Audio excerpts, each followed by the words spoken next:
The thing about getting close in a case Careful, girl. is that you start to burn. And the only way to put out the fire is to solve it. To finding a way out.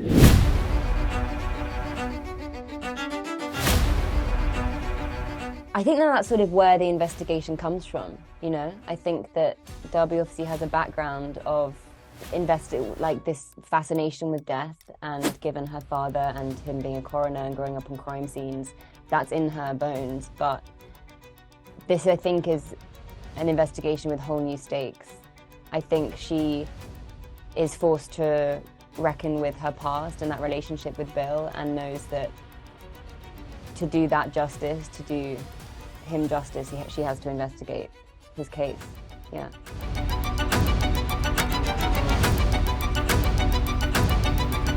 Yeah, definitely. It's sort of this contained environment where this sort of hotel is her petri dish, where she can, yeah, find endless answers and endless investigations.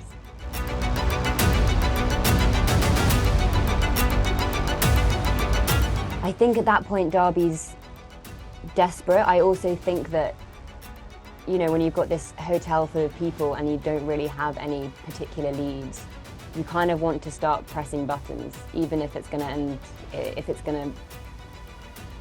end up badly for you. I think she just wants to test people to see their reactions to things. And I think also, you know, she has this history with Lee. She grew up admiring her, and I think that part of Darby, that child, maybe younger part of Darby, still wants to trust this person. Maybe can't quite believe yet that Lee could ever actually do something like this.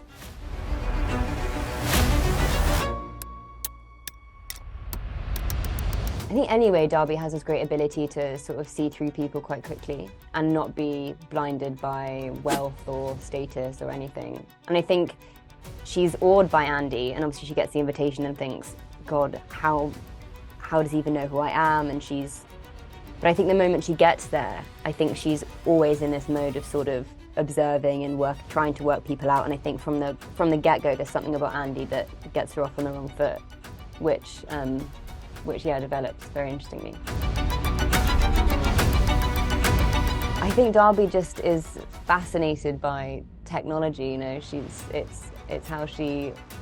it's how her brain operates. You know, as she says when she gives her phone in at the beginning, like, this is half my brain. She's grown up in that generation where, you know, tech is a way. It's a gateway to a whole other world and a whole other way of thinking. And I think that, you know, Ray is part of that. It's like, I think him being there, his presence in the hotel, it makes her feel a bit like she's at Disneyland, you know?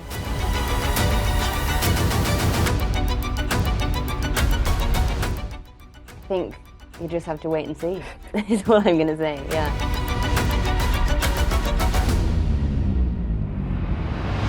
I think she'll come to realize that she can't really trust anyone.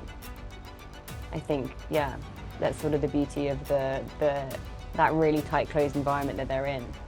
And the fact that also during this time, everyone is sort of going a bit stir crazy. So yeah, I think it becomes a bit every man for himself.